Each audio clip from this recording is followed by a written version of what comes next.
Hey guys, we watched our first game several times and we have a lot to work on. I just made these notes, there's no specific order, but we need to work on these throughout the entire season. Now, fortunately, a lot of these concepts do overlap. Some of them kind of go together. But what really sucks is this season is really short, 2 to 3 months, and it's going to feel like summer school. We're going to fly right through these, so just be sure you're caught up on the videos and apply them in games. If you haven't seen it already, you need to watch that breakout video that I sent out at the beginning of the season. So for today, I'm not going to go over all these, so just go ahead and read through them. Pause the video and read through them. But the main ones I'm going to cover are these 5 right here. I'm going to just quickly gloss over Breakaway Prevention, but the other 4 I'll go more in depth. I tend to make these videos really long. I'm hoping I can cut this down to like 25 minutes. Usually I'm going to try to make it 15 to 20. But for this first one, it might go a little bit longer. I'll do my best to condense as much as possible so you guys aren't overwhelmed. So let's start with this Breakaway Prevention. Now, at this level, the easiest way to stop goals is to stop breakaways. Most kids only score on breakaways. Amazingly, both goalies for this game were really good. We had probably 10 breakaways on our own, and I think he stopped all of them. Bruce, meanwhile, had 7. 2 of them were like partial breakaways, and he stopped 6 of the 7. We shouldn't be allowing 1 breakaway a game.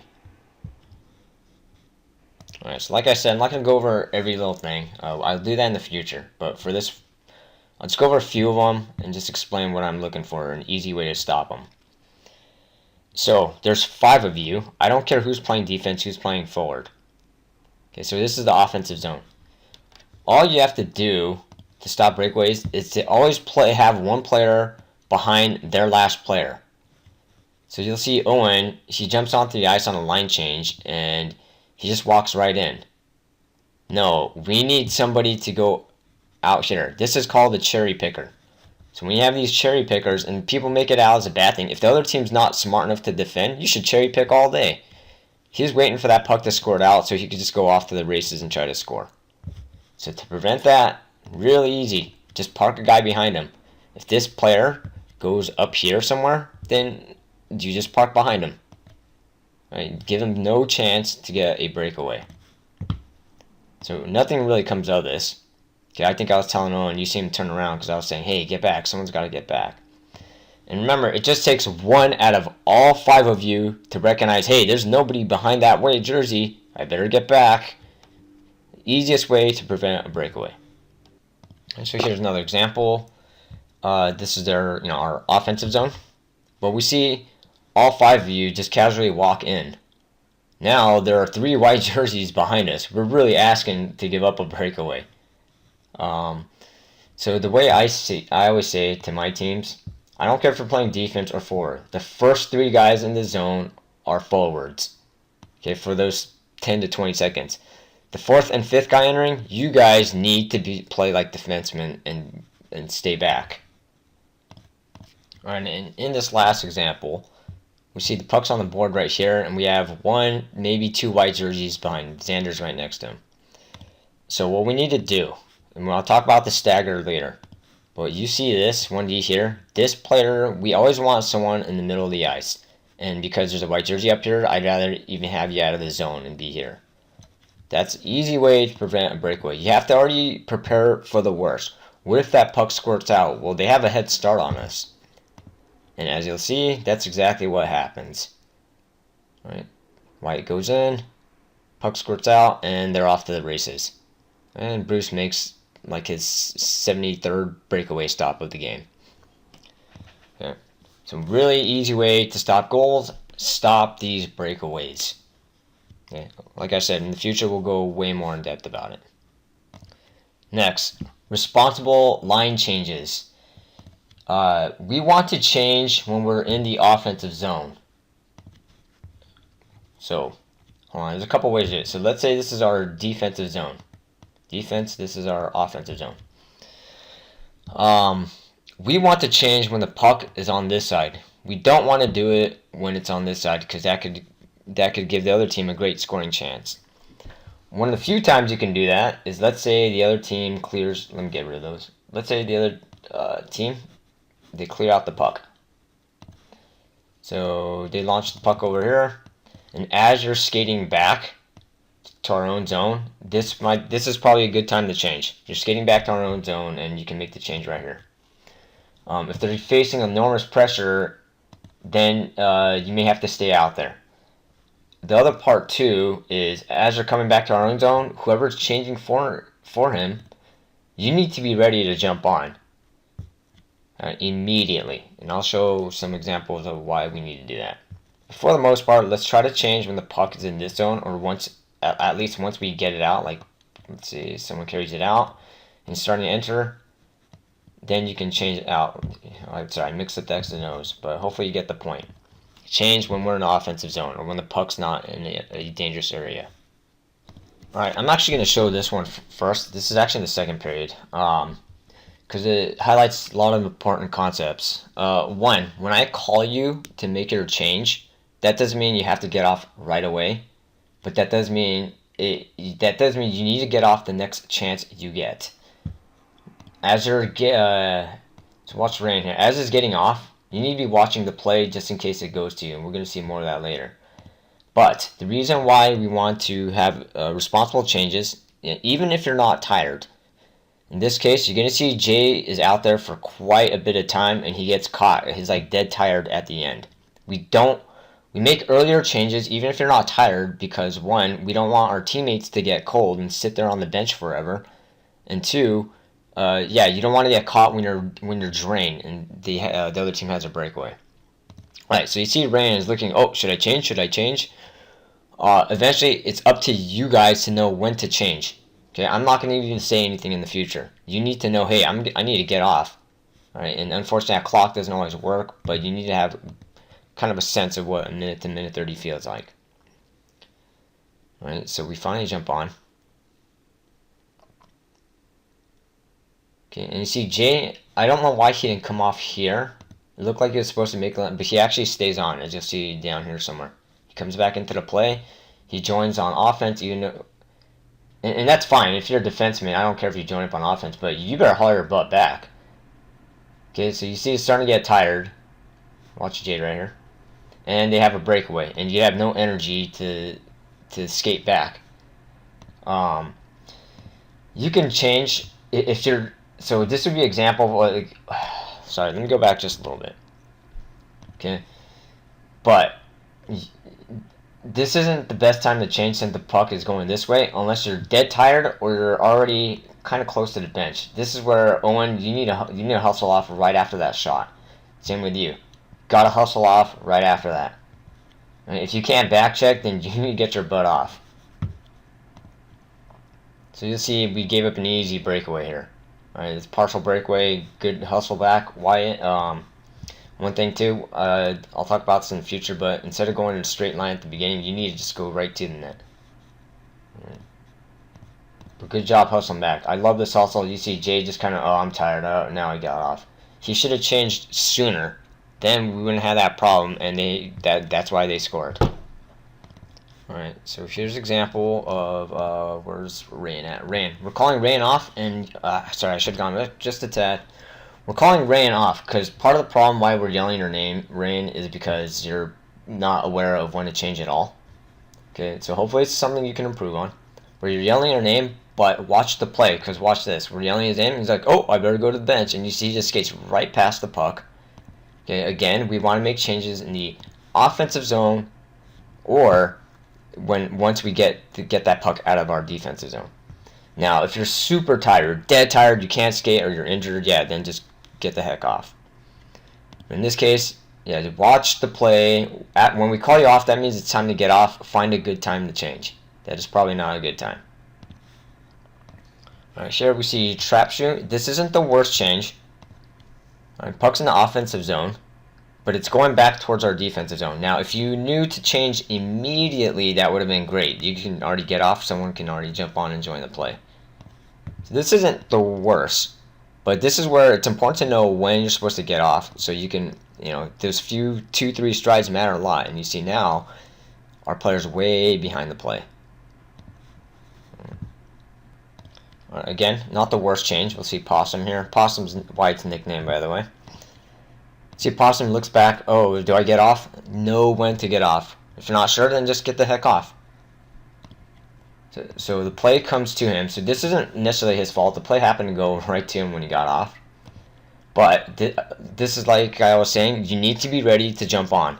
I believe the switch went to Ran. Yeah, if you're ready to jump on, then Ran would have got that puck easily.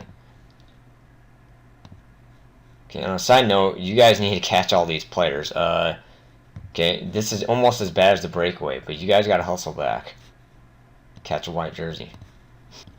Alright, and then this is a case of when not to change. So you see we're battling for the puck. They win it out, and then we see Xander and Patrick. I know I'm calling her name, but now it's 5-on-3. We're left with a 5-on-3 down here. You got to change when that puck gets out. When I call her name, you look up. Then, as long as you know you're supposed to change, just look for a good time to do it. And you see it way behind the play. Alright, here the puck gets dumped into our zone, and a couple of you make changes. So this is probably not a good time. We need help getting that puck out. If you're already near the bench or you're skating back towards our zone, then then get off. But here, he needs help getting out. It's hard to break out 3 against 5, and with Patrick not in a very good position. Okay, remember, we don't want to be in the middle when breaking out. We'll talk about that in the future. But we make changes, not when the puck's in our defensive zone. Alright, more of the same here. You see trap shoot appear. First goes to our zone, then he changes. The puck's in our defensive zone. Don't change, guys. Don't do that. Okay, and the last example here. See Owen. Good change here. The puck is all the way in offensive zone. No threat. But it took us forever to jump on. And because of that, that's why they had a breakaway. Changes okay here, because you're coming back anyway. Alright. Next, don't panic pass. I see this a lot, and it's even worse cousin, the old hot potato. So the hot potato is when the puck is moving and you guys try to one-timer or just hit it out. You don't want to hit a moving puck almost like every time, except when you're right in front of the goalie and you can just tap it in. You want to stop the puck and then control it somewhere. It's hard to hit a moving puck. So this hot potato is, like I said, the worst cousin of the old panic pass. And the panic pass is when you guys pass it to nobody, or you throw it into outer space because you're scared to handle it. Let's just show some examples. Let's start off with the hot potato. So you know what I'm talking about. The puck's moving and you just whack it. And you see how there's no real control of it? If you can just stop it for like a split second and then hit it, it's much more effective. In this case, you just gave it right to the other team. All right, one more time. All right, puck's moving and just whack away. And here's the other hot potato example. You'll see Patrick right here. They throw the puck right towards our goalie. And he tries to hit it and he misses. And he actually tips it even better spot for the Nico, and he scores off that. I know it's dangerous when that puck's right in the middle, but I want you to stop it and then like a split second stop and then throw it down here. That's what I'm talking, or throw it in these corners, because it's hard to control, as you just saw. Hard to control when the puck's just flying right at your stick. So stop it, then hit it. Now the good news is I don't see a lot of us do that very often. One of my team last season, or I should say a few seasons ago, they were way more egregious about it. However, the thing we will see a lot is the pass to nobody, and that's very, very common, probably amongst all teams. For our teams, you're going to see Owen, Jay, Xander. You guys probably do this a lot. I'm guessing, Manny, you would do it too, even though I didn't see you in this game. Now, I'm going to fly through a bunch of examples, and in every one of them, I'm just going to ask this same question. Who are you passing the puck to? And if the answer's I don't know, or to nobody, it's probably not the best play. I'm not going to say every time. There are times where you do need to just get the puck out. Okay. So let's just show this. So Owen gets the puck, and who's he passing to? Okay, so, oh, I have to get it out. Somebody's on me. Okay, there's probably a better play then. Not, this pass to outer space or to nobody is the last resort. Okay, in this case, first of all, our players aren't in a good position. If once Owen gets that puck, we should have someone on the board, which they are not. But if you saw the breakout video, you can always throw it into that quiet zone back here. If you cough it up here, it's not the worst thing ever.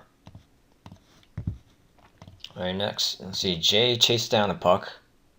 He's going to retrieve the puck here. Alright.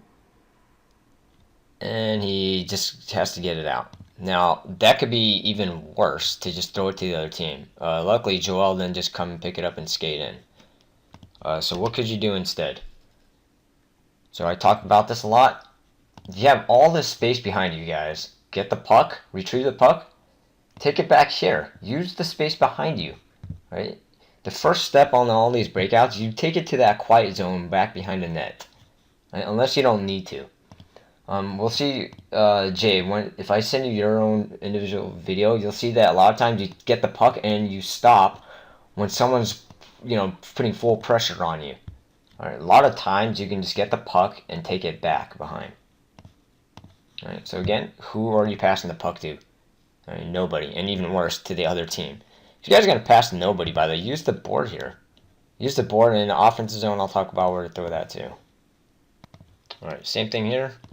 You retrieve the puck. This is what I was talking about. You retrieve the puck and you stop instead of just going back and taking it to the quiet zone. And then I would ask you, who are you passing to? I saw a black jersey right there. Focus on throwing right on their tape, guys. Not at their feet, not in their area. Throw it right on the tape. And sometimes you can make area passes, actually, but we'll don't worry about that for now. Alright, for Owen, who are you passing to? Who are you passing to? Get the puck, just launch it toward the board. Who are you passing to?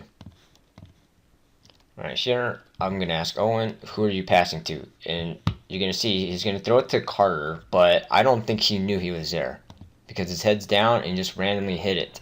That's the hot potato thing I'm talking about too, by the way. Stop the puck, then pass it. Get all these players here that are ready for it too. Okay. Panic pass. Next. You got Jay in the corner right here. Who's he passing to? Okay, did you pass it right on his tape? There's a bunch of white jerseys around him. I don't think that's the best idea. So in this case, use that last resort. And a lot of times in the offensive zone, if you're not sure where to throw it or you don't see anyone open, you throw it right here. Throw it in these corners. It's way safer. If you cough it up, not the worst thing. You throw it up the middle like this, and let's say a white jersey is going full speed, that's just as bad as coughing it in the middle in our own zone. And this one's very similar. Trap shoe, win the puck, throw it to no one, use the board. Use the board instead. Alright, so you see why he doesn't panic. Now there's this opposite problem too. We'll talk about this later, but where you hold the puck too long, right? That's also a problem. But most of you are getting rid of the puck too fast, like this. Alright, who are you passing to? Nobody. Got room behind you. Alright. This one, same with the offensive zone. As you see, Xander hits it toward the middle. Nope. Use the board. Use that dead spot. And last bad example here, where Owen gets it and just throws it out. Now, this game is all about puck possession. Puck possession, puck possession. Super important. I want to possess the puck. I don't want to give the other team the puck. This is not tennis. This is not ping pong. I want to hold the puck as long as possible. And in the offensive zone is when we're going to try to score. But I want to possess the heck out of the puck. If we hold the puck, they're not going to have it, alright, obviously. So just keep that in mind. Every time you throw this out, you're giving the other team the puck. Now, fortunately, the other team does the same thing. Alright, so let me go into some pretty good examples now.